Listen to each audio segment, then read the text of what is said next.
I thought I would win the Nobel Prize, right? And I think it was a great aspiration to be when you are a young child, to be able to grow up and say, I'm going to do something. I think once I joined IIT, I said, really, there is a big difference between doing something that you truly love versus doing something where you might just be a mediocre somebody.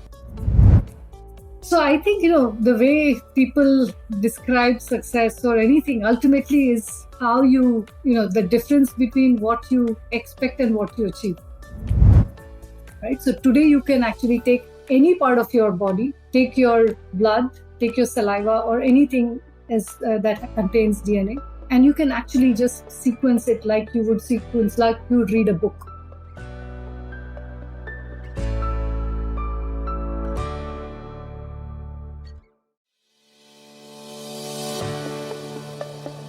Hey, my dear listeners, welcome back to yet another episode of Inspire Someone Today. This is a platform to get inspirers every week to create ripples of inspiration. For all of us, the letters A, C, T, and G are mere letters. But for this inspirer who is joining us today, it means beyond those four letters. And what is it? What is the world of A, C, T, and G? Is what we'll unearth during the course of this conversation. It's an absolute joy and pleasure to have Anu Acharya, the CEO of Mapmygenome and a business leader of great aplomb coming from the pharma and bio capital of India, Hyderabad. Joining us today is Anu Acharya. Anu, great to have you on the show. Thanks so much, Shrikant. It's a pleasure to be on your show. Well, like I said, Anu, the journey of A, C, T, and G didn't start overnight. It started with something else. Growing up in Kharagpur to being the CEO of two successful pharma companies and a recognized business leader, much before the world knew about it, you were the young global leader in 2011 recognized by the World Economic Forum. Looks like a dream. How did this all begin and how did this whole notion of starting your company start off from?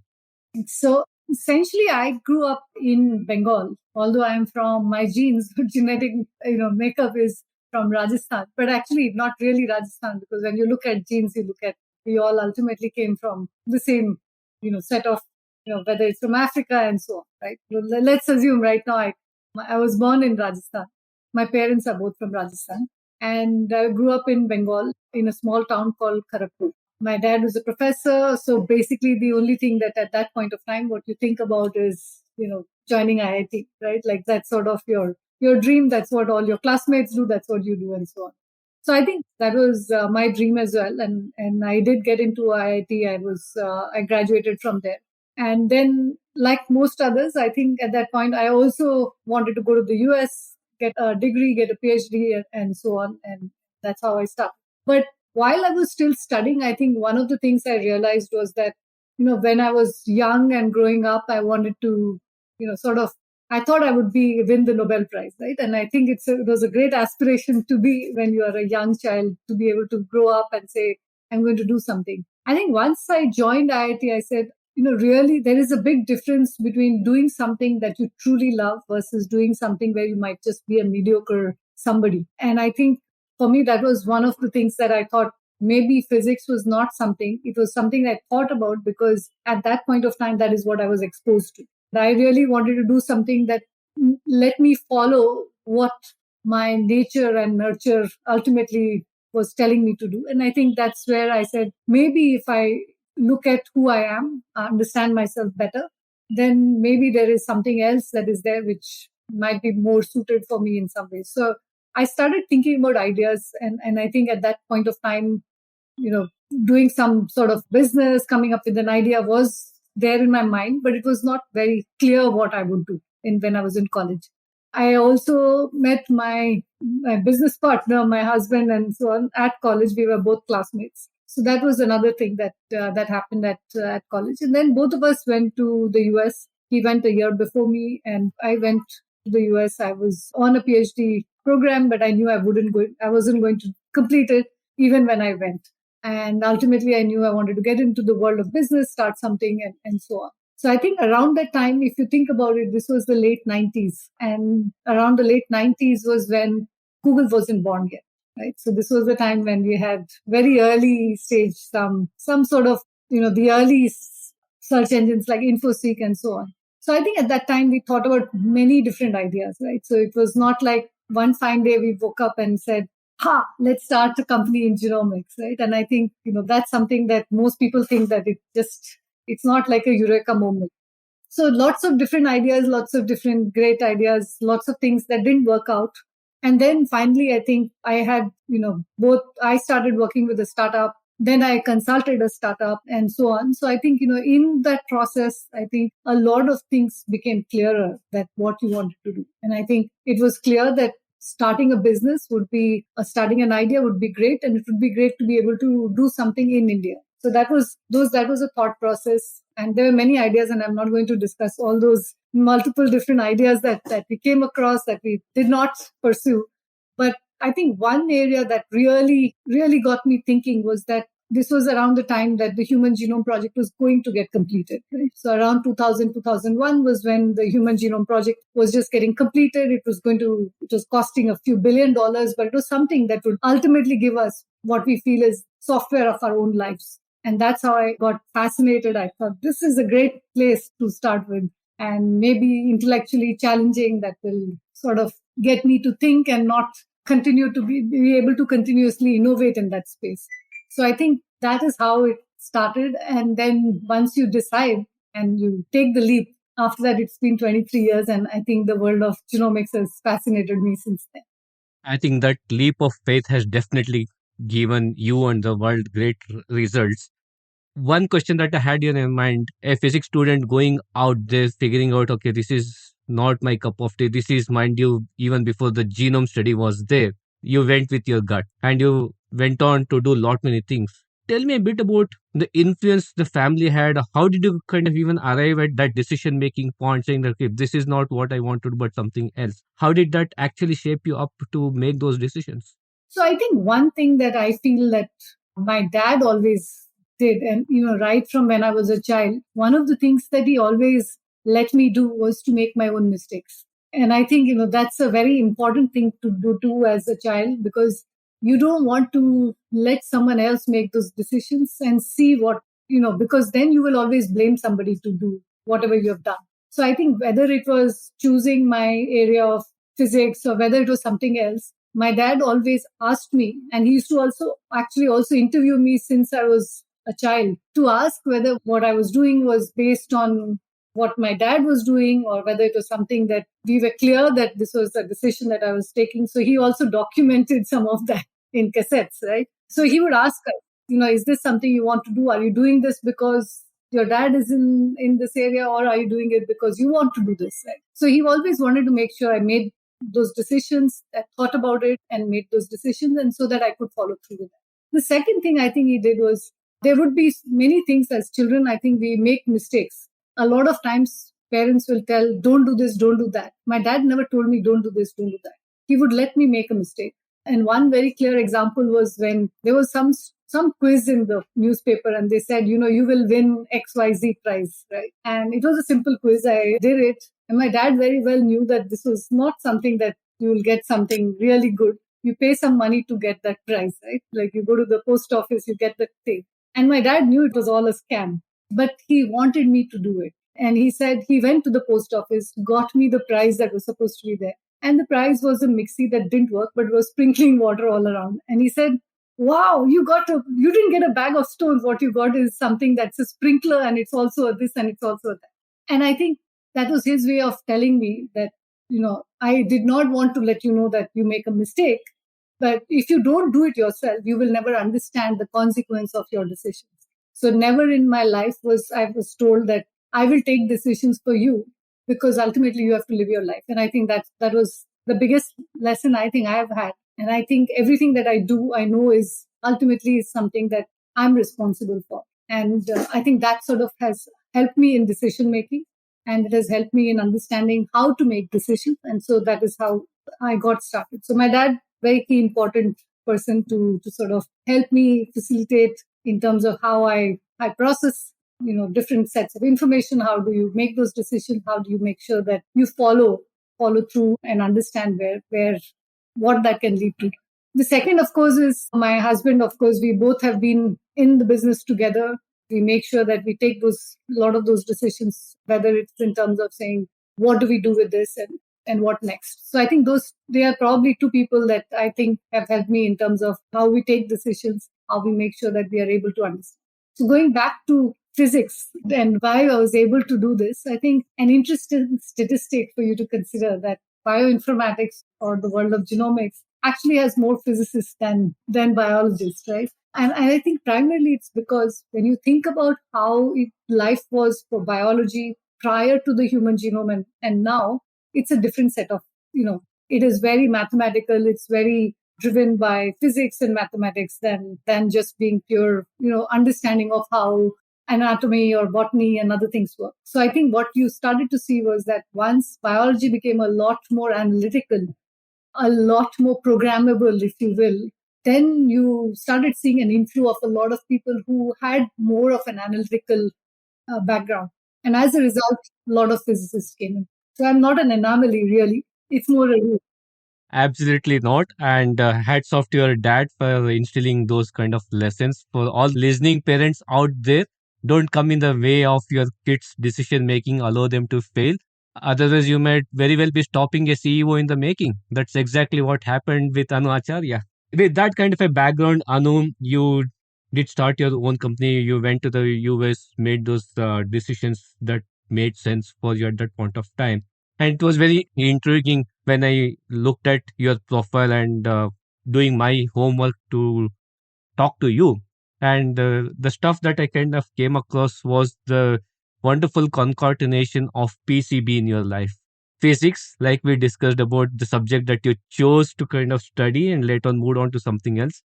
Chemistry, the wonderful chemistry that you forged between yourself and Subhash, who not only became your life partner but also business partner, co-founder in both of your organizations, and biology in the field that you're working. That's a terrific combination. My question to you is, how has this whole stuff defined you as a person? You wear multiple hats: CEO, business leader, mentor, wife, mother, community leader. How have you evolved as a person as a resultant of all of this? I think that, when you think about what happens to individuals, I think, and how, I like the way you put PCB. I used to often joke that, I came from a family of research and Sparsh came from a family of business, and we are now in the business of research, right? So in many ways, I think it matters where you start from because your conditioning is different. And I think sometimes we take things for granted. When I look at a lot of other people in the community, I don't make that same assumption that they've had the same luxury of freedom of thought and process and other things as I have had. So I think one is whenever you're doing something, I think one can't equate oneself to being in somebody else's shoes because you've grown up with a very different set of parameters around you. So in my case, I think I've always had the freedom to be able to make a choice.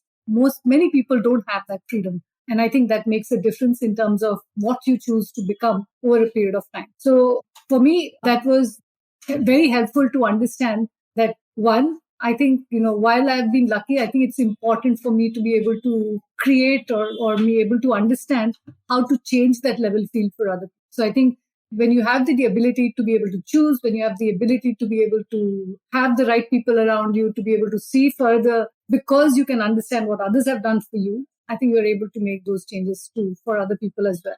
So I think, whether it is, physics, chemistry, and biology or otherwise, I think some advantages that somebody like me has had is getting the right kind of support, getting the right kind of environment, and thus being able to focus in wherever we wanted to go, right? Not everybody has that choice, unfortunately. But can we make that happen for many more people?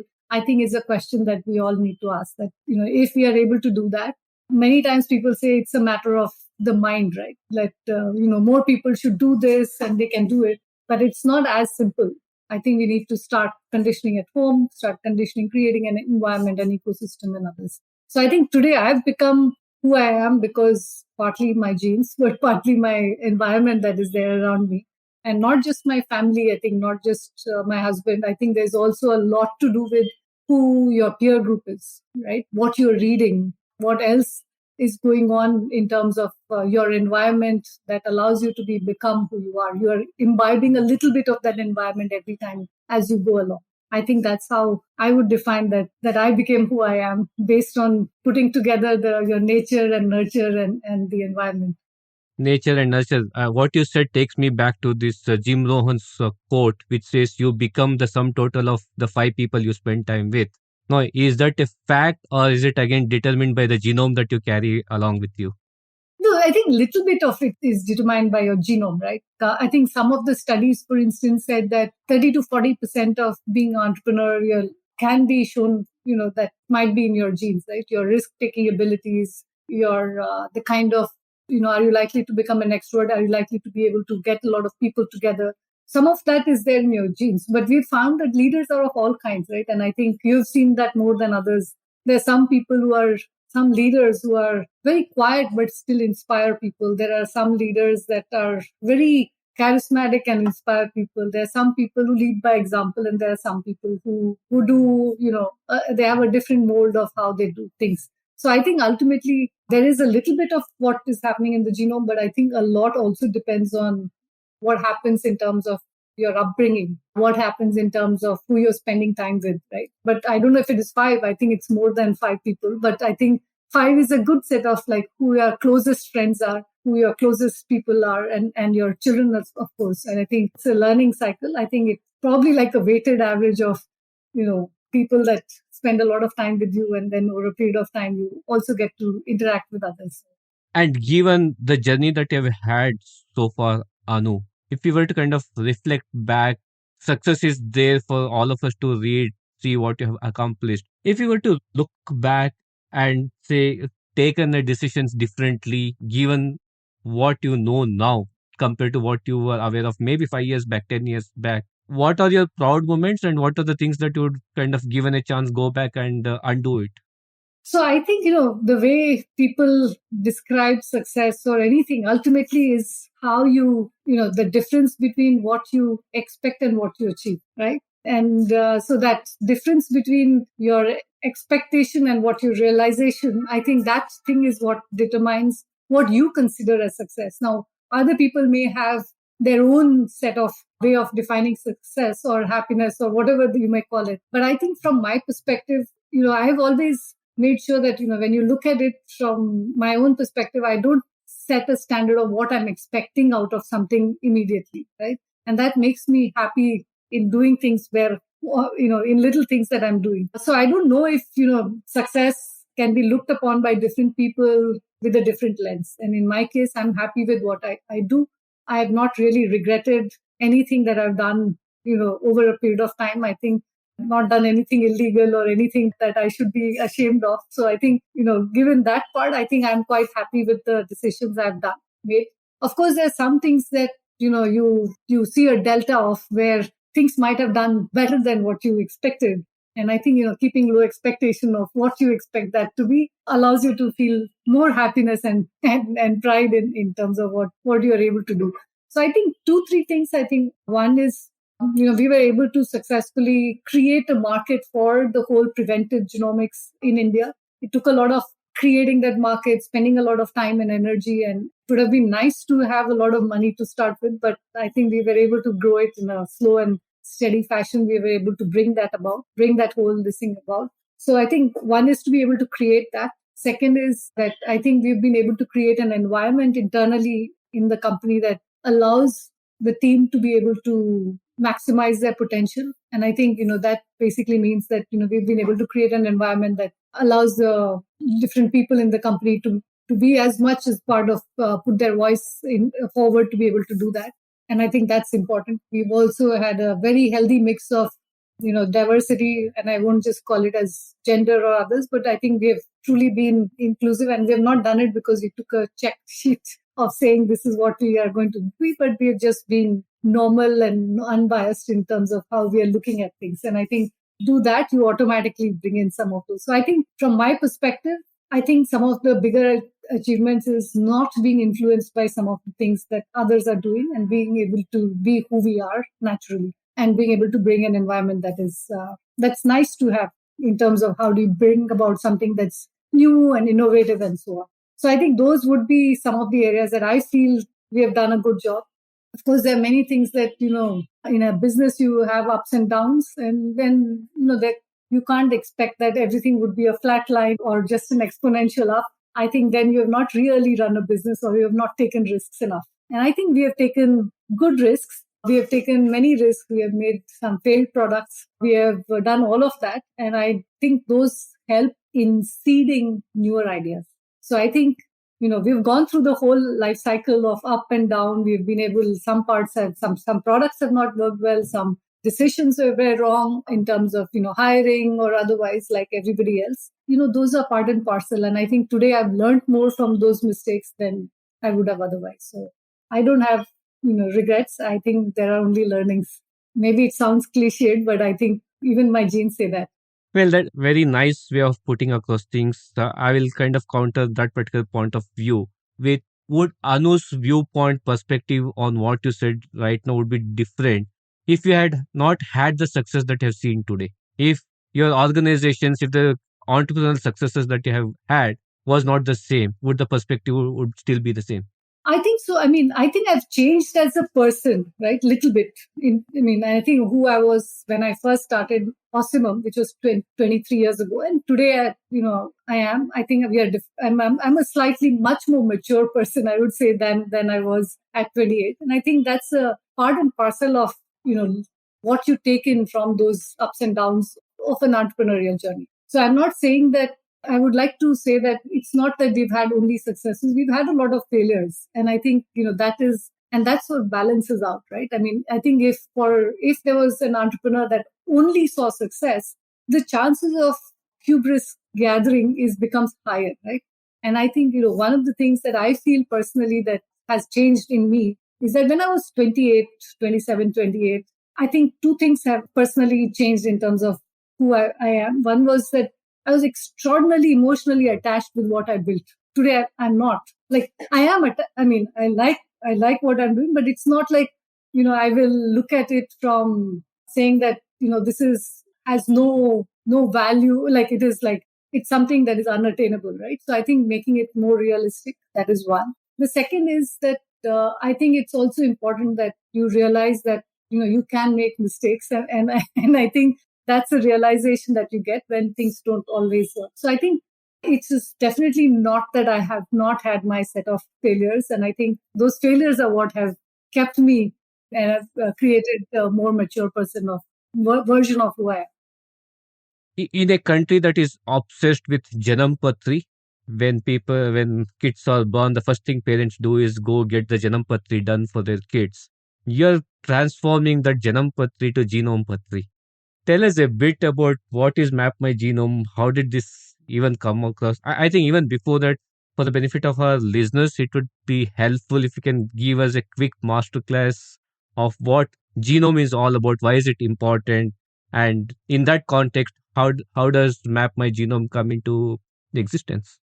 So thanks. And so when you think about, your body, it's made up of like trillions of cells, right? Everything, why your eye looks different from your nose and your hair everything is different, right? But it's all ultimately, if you boil it down, it's all made up of cells, and these cells have instructions called DNA. And so the sum total of what you may consider this as a handbook for your, how do you make a human? If you had to have a manual that would say how to make a human being, I think that would be sort of what would be there in your coding. Right? Now so DNA is mostly like the set of instructions that you get. So they come in like A, C, T's, and G's, like you mentioned, instead of having like ones and zeros in your computer code, which actually throws out so many different things that we see today. Our body is made up of A, C, T, and G. So it is, doubly complex if you think about it from a pure numbers perspective. But it's actually way more complex than just, looking at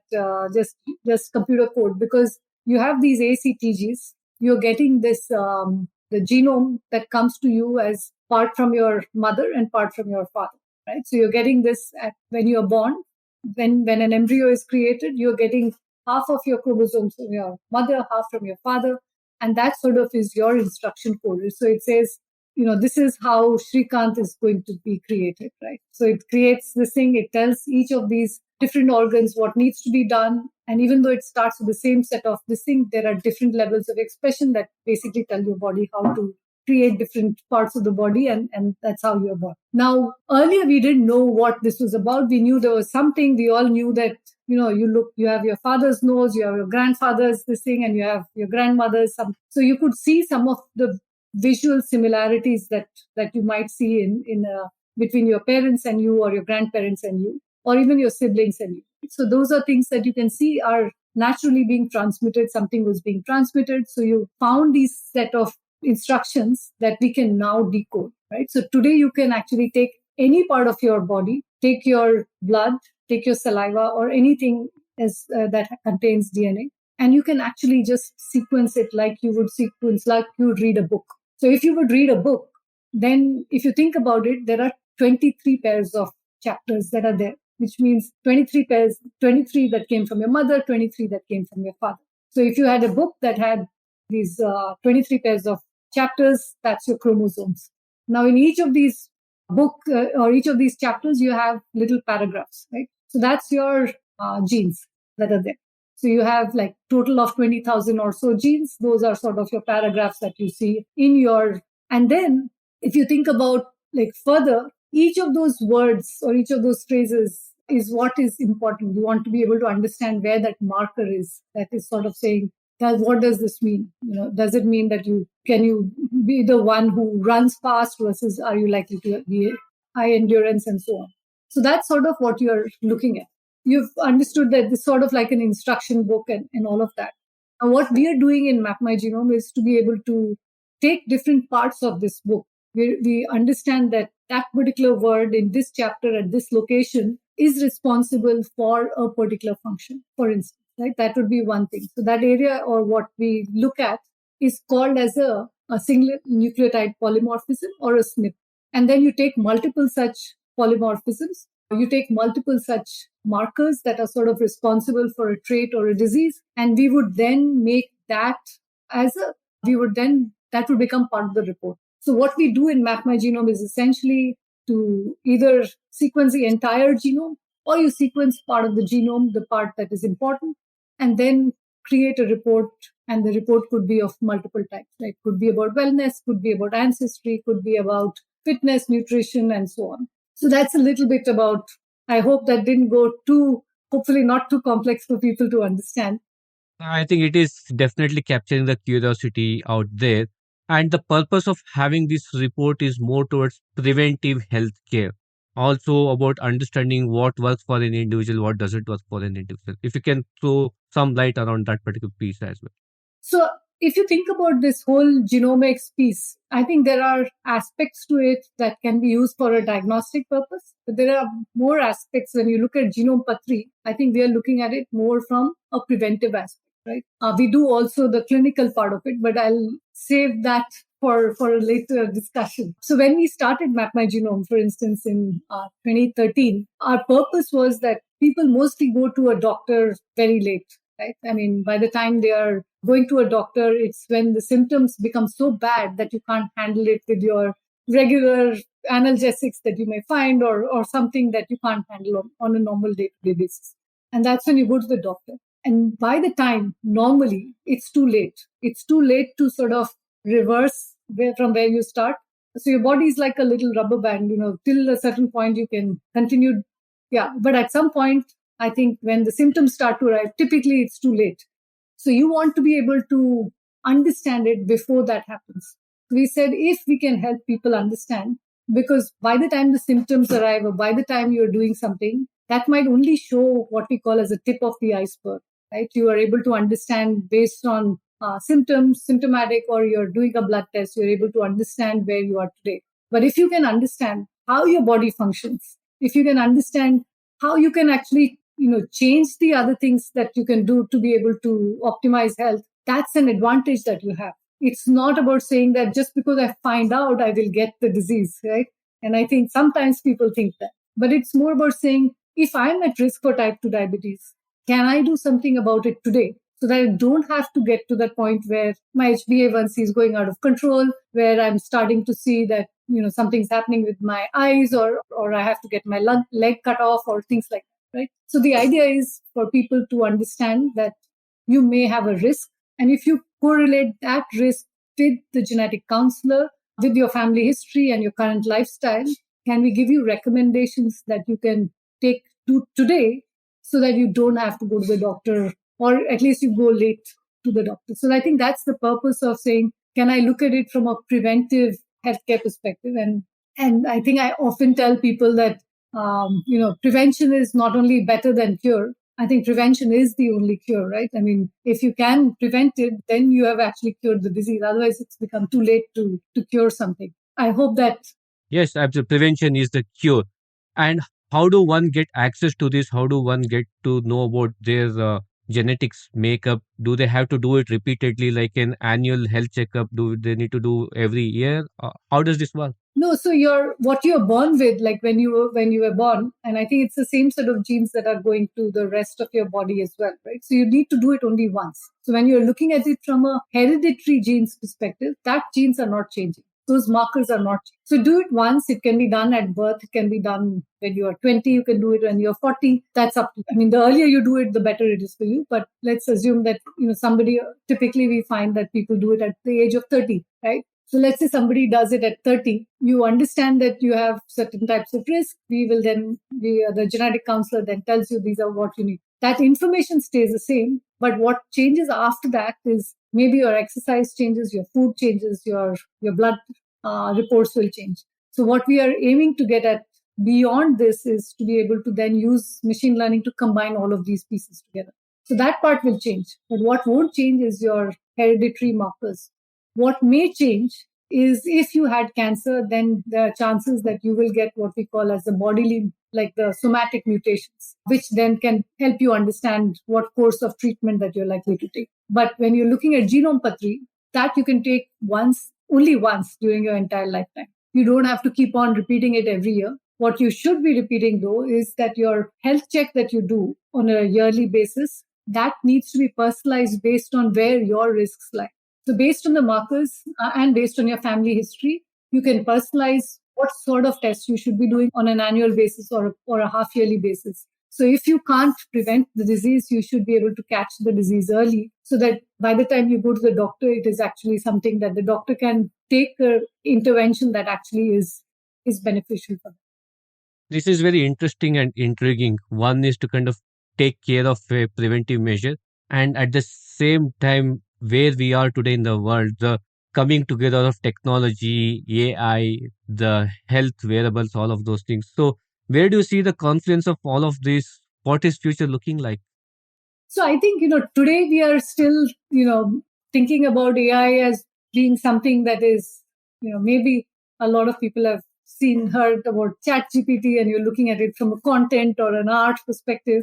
But from where I look at it, I think AI would be really helpful if we can combine different data types and guide consumers on what they can do about their health.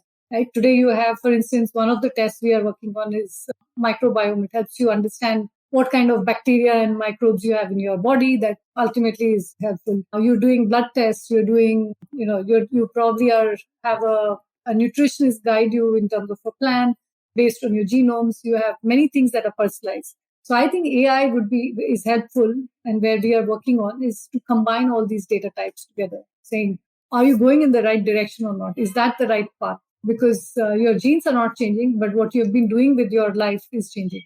Your age is growing. Maybe your exercise is increased or decreased. Your blood parameters are changed now based compared to last year. So that is where AI can be helpful in understanding and predicting what needs to be done. And I think if we are able to bring AI into something that is more day to day, that allows you to be able to use it as maybe a sensor or something that will tell you what needs to be done next, I think that's where I see the future of what is going to happen with healthcare and with data like what all of us are generating.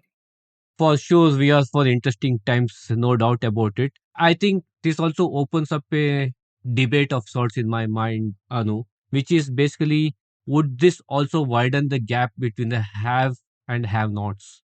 Is preventive care so people who can afford to do that, they go take this test, take measures to keep away from medical exigencies? Whereas folks, to a large extent, who cannot afford to do something like this, they continue to be the vulnerable lot. Does this in the future create that kind of a major rift in our communities?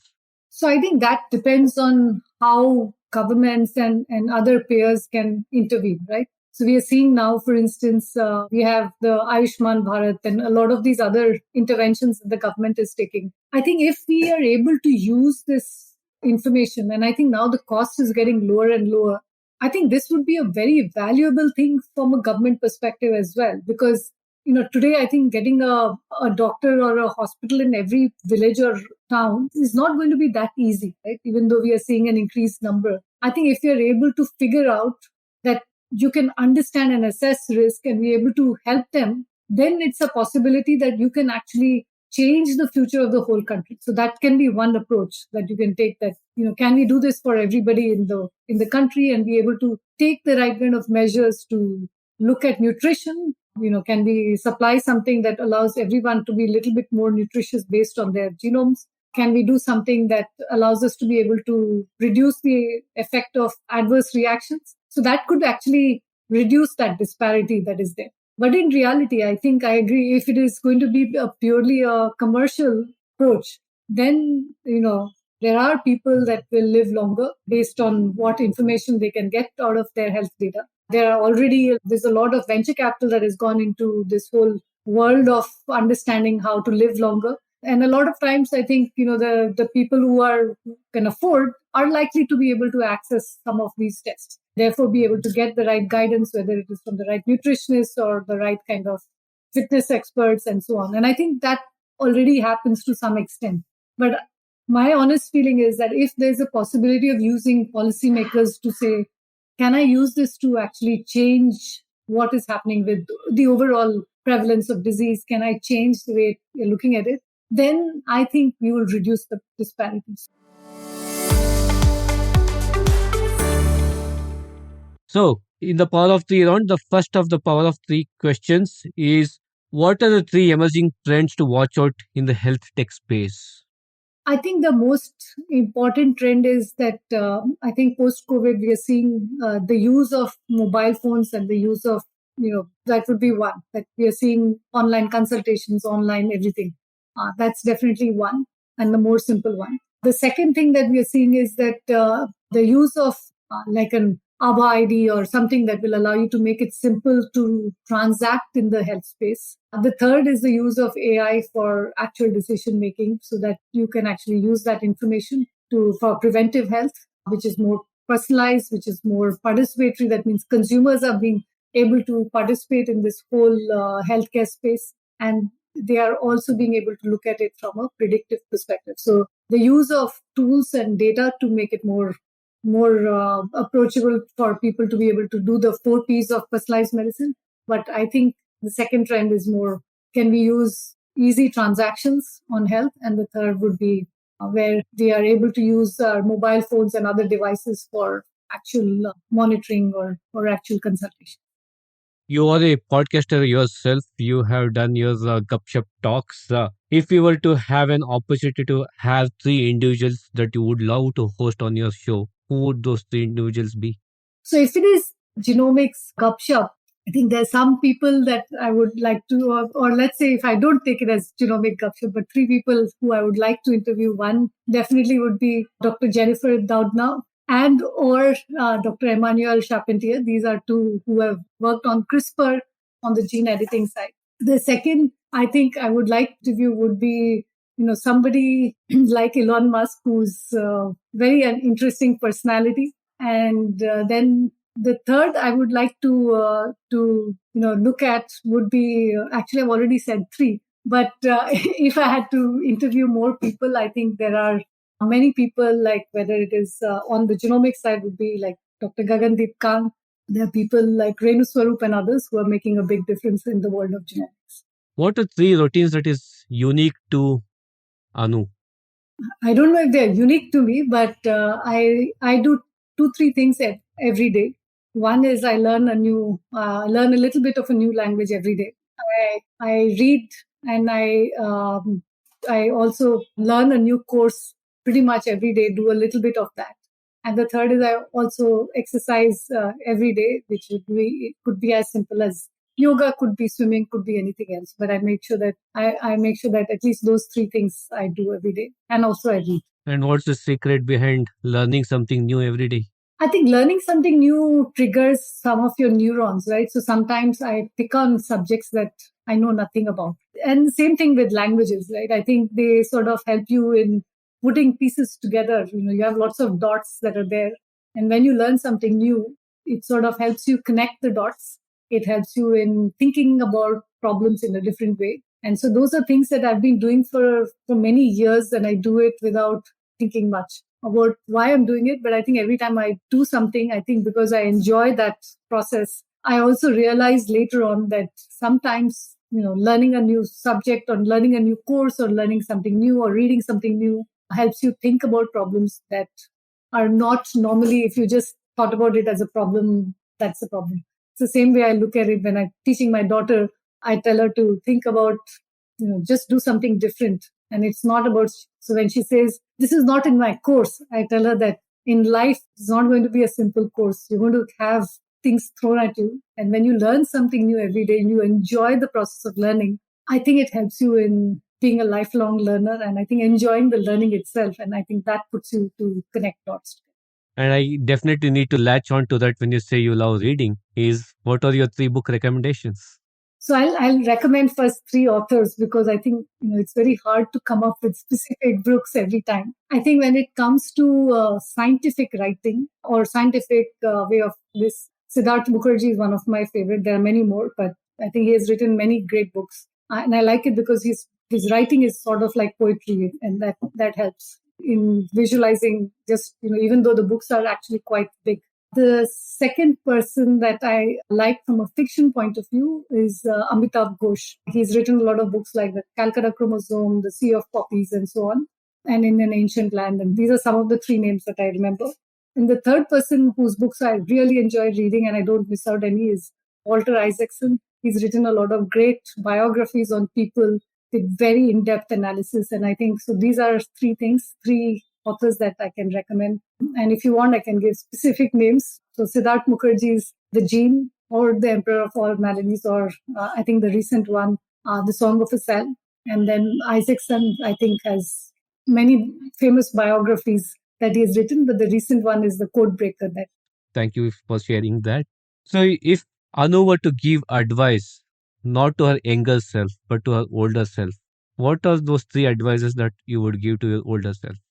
So one, I think it's something that I've started already practicing, which is I know I sleep very little, so I want to sleep a little bit more. Two is I think to sort of make sure that we spend a little bit more quality time with people that you love, because I think if you do that now, I think it's a helpful practice to be able to do that. And the third is to make sure that I don't lose out on learning new things every day. Learning and Anu are inseparables, isn't it? I think so. I think it should be for everybody, right? The last of the part of 3 round, Anu, I know we did touch upon your career journey. If you were to kind of summarize into 3 lessons learned, what would those 3 lessons be?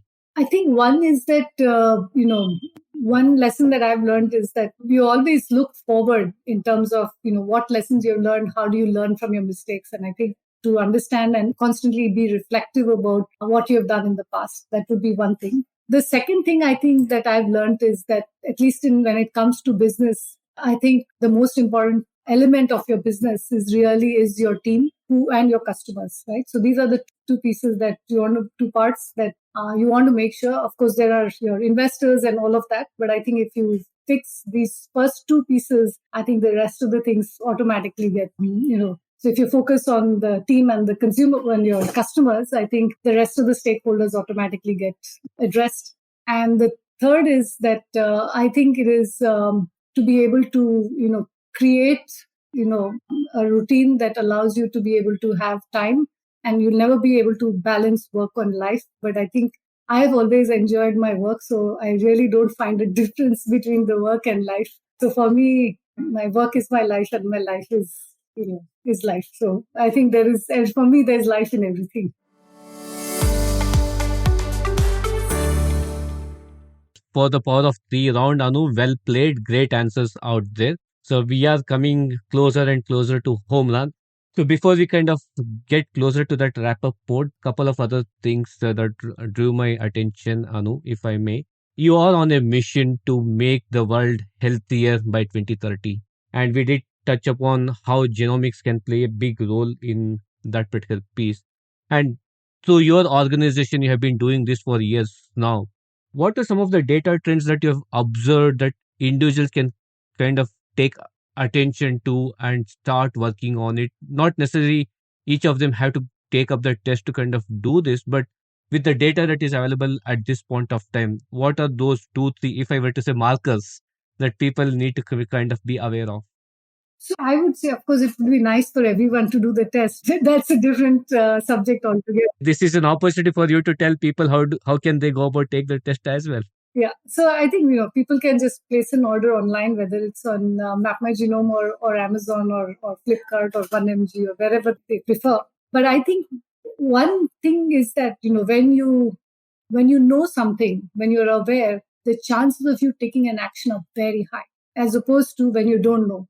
So I think when you look at it from even in a business, right? When you look at it, when you start measuring, when you have a team and you start measuring, the chances of success are higher because you've been constantly measuring each one's performance. And I think that sort of influences the rest of the things that happen in the organization. So I think it sort of brings about a dashboard for your health, just like, when you measure different parts in your organization, you have your management team that sort of gives you a dashboard in terms of where each part is. I think this is what is helpful. It creates like your dashboard for health. The more you measure it, the more chances are that you will take those corrective and preventive steps that you would do otherwise in an organization, right? So when you do looking at just how the health of an organization is, similarly, I think you look at the health of your own health. And if you know where you might be not going correctly, the chances that you will take that step. For instance, I think I always tell people that, when we now have Google Maps,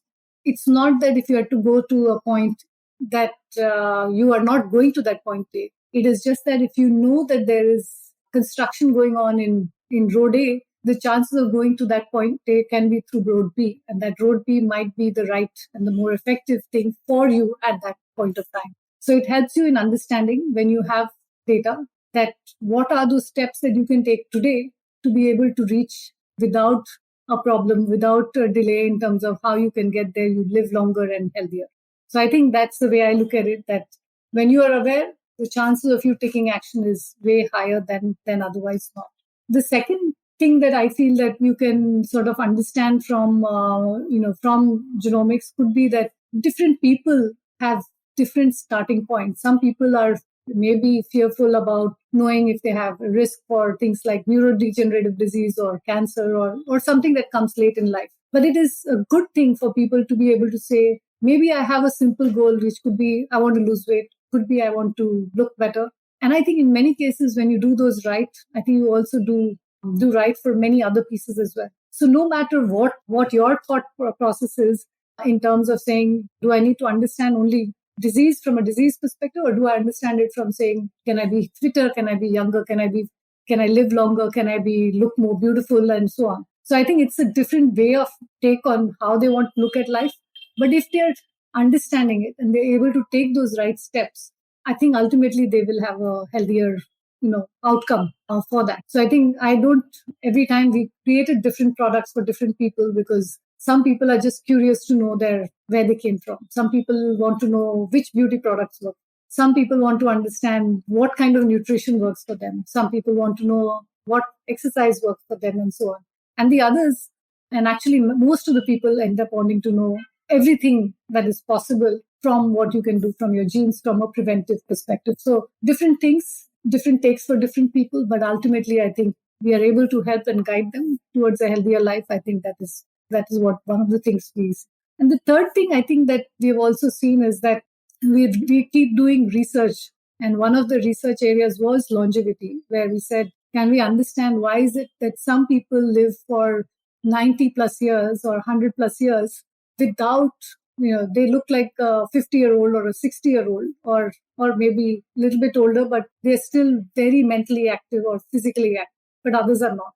Right? And so we did an analysis, and one of the interesting things that came out was that while genes did play a role, I think it was a lot to do with what they did with their bodies in terms of exercise, in terms of how much food they ate and when they ate it, but also in terms of their personality. So I think ultimately, when you want to live younger, you want to stay younger, you want to live longer and stay healthier, I think there is a role that each part, whether it's your genes, your environment, and also how you behave with others. I think when you are positive, you have a lot of you have a lot of friends and family around you. The chances that your stress levels are high become lower, and as a result, I think also results in healthier life. So there's a role that genes have to play. There is a role that what you do with your regular health exercises, what you eat plays a huge difference. But there is a third part, which is your mental health, who you hang out with, or what levels of stress you're taking, and all of that. So all these pieces play a strong role. And it's important to understand the significance of each one of them. Fantastic. These are just not wisdom or advice. These are data, research backed insights that we are getting from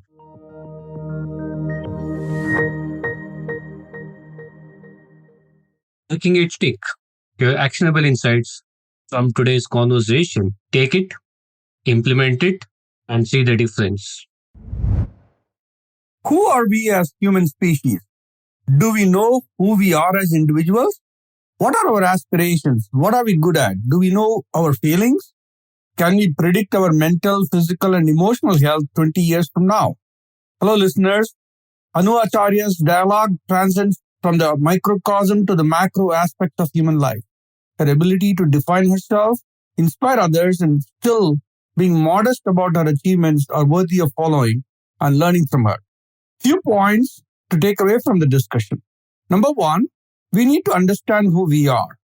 We need to create our own path.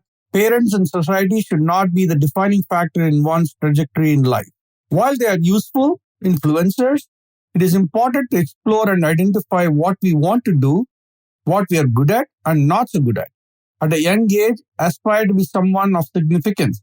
If you are a parent, encourage your children to experiment and do not typecast. Let them learn from their mistakes. It is okay for children to make mistakes and go through the learning process of self-realization. Success comes when realization outpaces expectations. Charting one's own journey allows one to set realistic expectations and thus increase the chance of happiness. Anu talks about her own life journey from a very young age in terms of realizing what she is good at and what she is not good at. My second takeaway is to understand oneself at the microcosm level. Advancement in technology allows us to understand who we really are at the cell and the DNA level. Over the past 30 years, the field of genetic engineering and mapping has made significant progress in understanding and explaining our individual physical characteristics, our idiosyncrasies, and our propensity for certain types of diseases. We are sum total of our genes and the upbringing and surroundings. So if we can understand our genes a little better, it can go some ways in taking corrective and preventive care about our life. For example, CRISPR technology, which is the gene editing technology, allows DNA to be cut at specific locations using specialized proteins. This technology has the potential to revolutionize many fields of science, from medicine to agriculture to environmental science. It could be used to cure genetic diseases, create new crops that are resistant to pests and diseases, or even reverse the effects of climate change by editing the genomes of organisms that play key roles in the ecosystem. So having our genome mapped, we can understand what potential health challenges we may face. Policymakers, health administrators, and civic leaders need to consider the potential impact of having mapped genomes as a requirement when a child is born. This can help structure and fund public health policy. This does not mean that we do not consult our medical professionals. It is just another data point to help detect the medical professional to better treatment and therapeutics. My third and final takeaway is related to the topic of self-reflection and realization. Anu talks about her own growth as a student learning physics to jump into the world of genomes serendipitously. Realization requires us to understand that there will be ups and downs in our personal life and in business. Understanding and knowledge leads to measurement. Measurement leads to action. People have different starting points, and so inquisitiveness and curiosity can lead to self-fulfillment. For some, it is in one's genes, and for others, it can be inculcated through the ecosystem and training. So take time to reflect on your thoughts, feelings, and actions, which can lead to more authentic you. Ask yourself questions like, what do I really want? Or what are my values and beliefs? What are my areas for growth? Reflecting on these experiences and inner self can help you better understand your true self. To conclude, Anu's journey is a great example of how one can take advantage of what nature and nurture can work together towards self-fulfillment and happiness. There will be future advances in technology that is likely to be even more dramatic, which can extend the average life of human beings. Immortality, who knows? But definitely longevity, love, and laughter are a definite possibility. Thank you.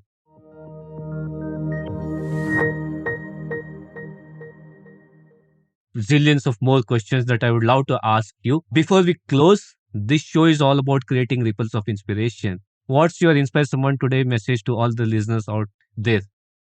So I think most importantly, just be who you are, right? I mean, I think it's important to be authentic. It's important that we don't emulate someone else. And while we pick up things from other people, I think each one's journey is different and unique, just like your DNA is.